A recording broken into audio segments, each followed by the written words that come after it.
Hello and welcome to this tutorial for BTagged. Thanks for checking out the asset.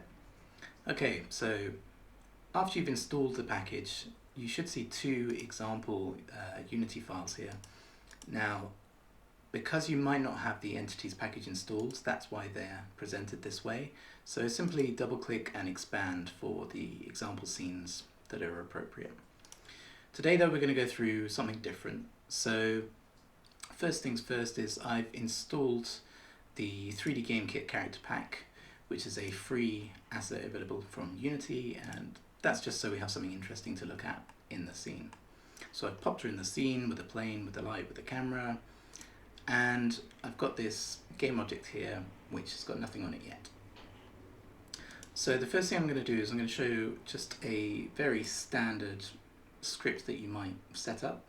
So we've got an idle animation at the moment, and we're going to put this head turner script, and all that does is it looks for the head transform and then it tries to rotate to it based on the mouse position.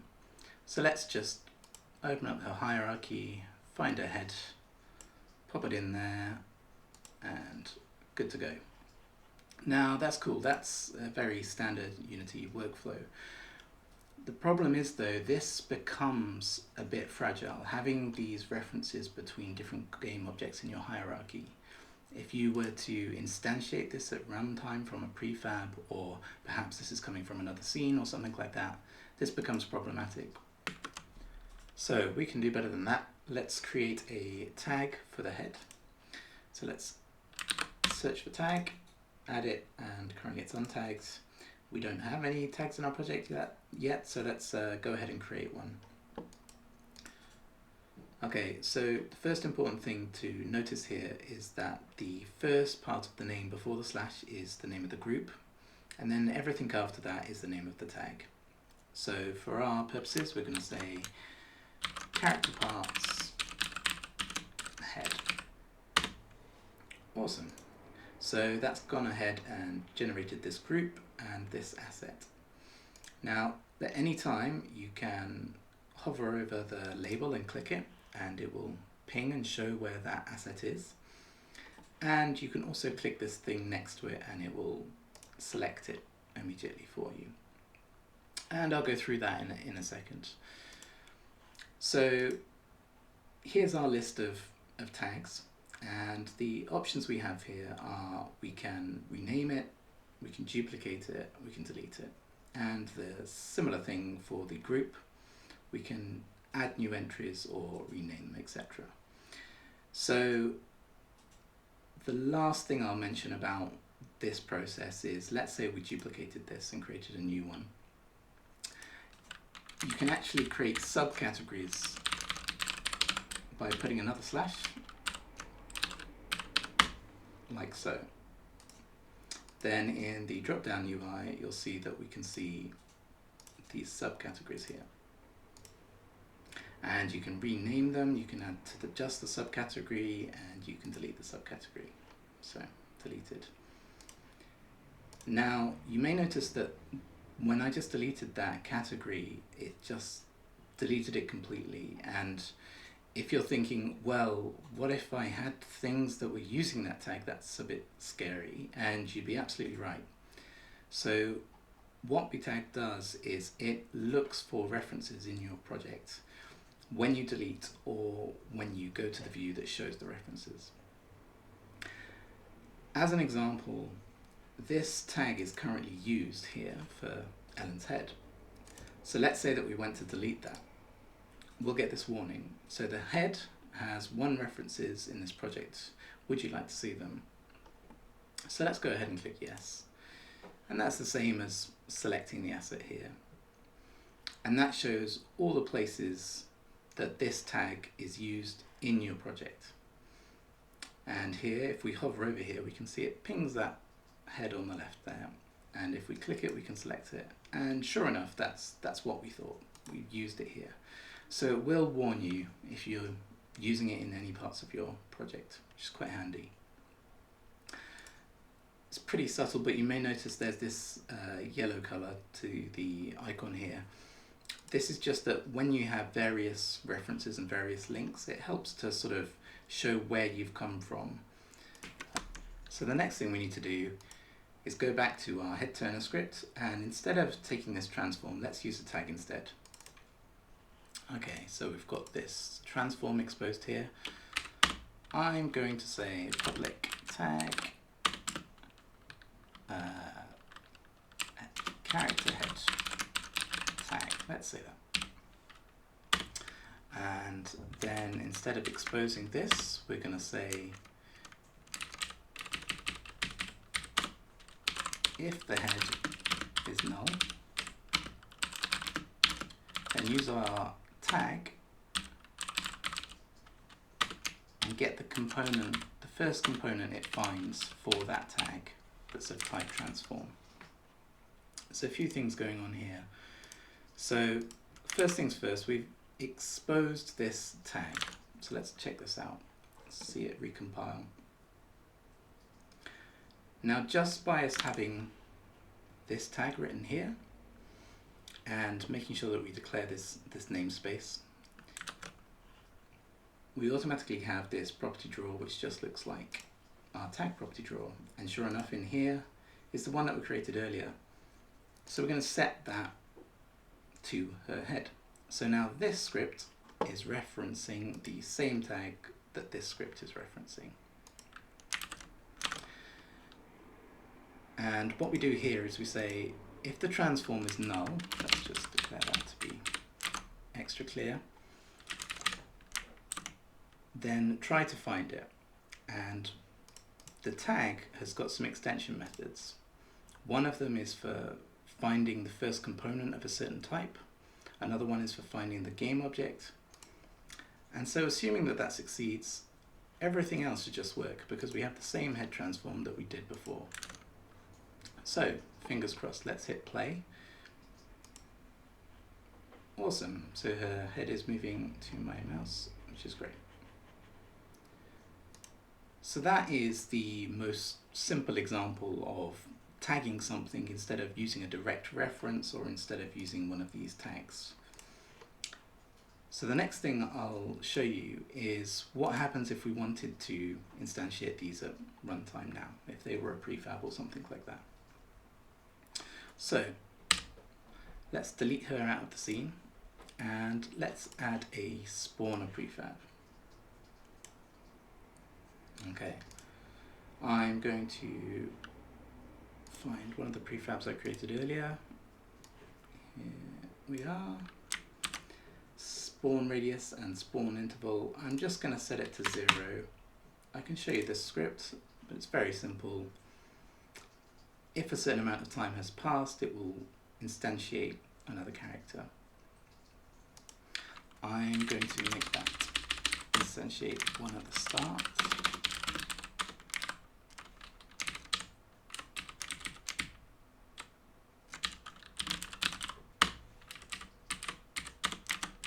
And then if the spawn interval is less than 0, it won't do any of this. So less than or equal to 0. So what that means is on awake, we should get one of Ellen spawned. Great.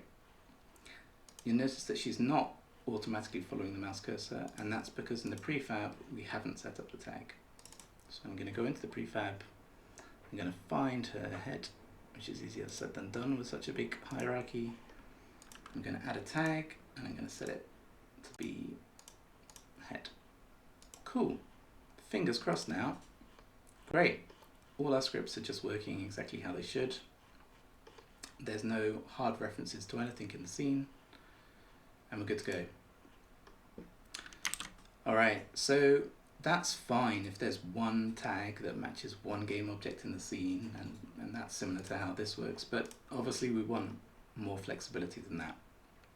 So let me show you, if we were going to spawn a character, let's say every couple of seconds, ideally we'd want them all following the mouse, not just the first one. So let's edit our script to do that. Okay, so the first thing I'm going to do is I'm going to put all of this into another method. So let's create a method called turn head and pass in the transform we want to turn.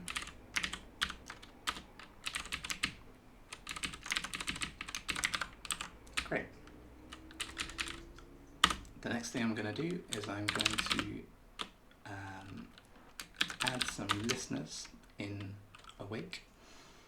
Tags have callbacks that you can use. So on GameObject, destroyed, disabled, enabled, and start. So let's say on GameObject start, new character spawned. And let's create a handle for that.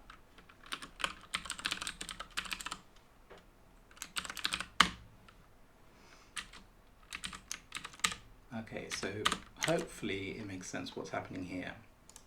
Our tag has got this event, and we're listening to when this event happens.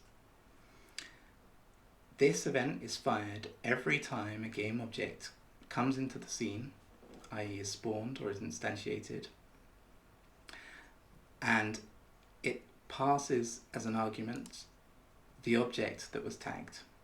And we know that's the head, so we're going to call this GameObject character head. Okay. Now, what we're going to do is we're going to create a list of heads that we want to rotate. So I'm going to create a list of game objects, all heads, and I'm going to add character head to this. Now, obviously, it's good practice to remove the listeners when you're done. But now we've got all our heads. We can remove all of this, and we can just use a for loop to go through them all.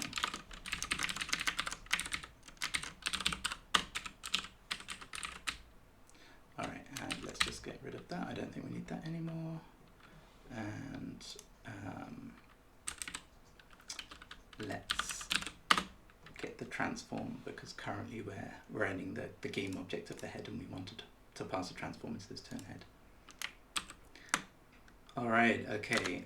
I have no idea if this will work first time. Let's have a go. Okay, the first one's working. That's good. Yeah, looks like that one's working too. Awesome. So the very cool thing about this is that it doesn't matter the method by which ln comes to exist at runtime. The scripts will automatically work and find the objects that were tagged. Cool. Okay, so let me just show you the references again. Now that we've created something in the scene and we have a better reference point. So here we are. Here's the head tag we set in our script for the head turner. So if I click this, it will go ahead and select this asset, and now it exists in two places currently. One where we just came from, that head turner mono behavior here, and the other one is on the prefab, and we know that we set that earlier, so on the head here. So that's great. We can have some confidence that wherever our asset is used, we know that it's used. Just a quick thing to mention here: if you create an asset via this new group here, by default it will place the tag group in the assets folder. You can feel free to move these around wherever you want, and if you prefer, you can actually right click, create BTagged tag group, and just put that wherever you want, and when you go to the menu it will already be there. So it's another way of creating it, but essentially it's exactly the same. Awesome. Okay, that's pretty much it for the basics. Thanks very much, and just contact me on the forums or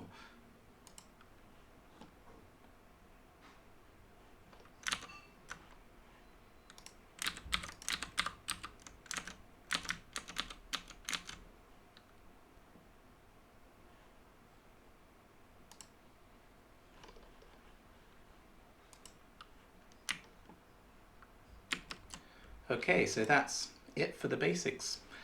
Feel free to contact me on the forums.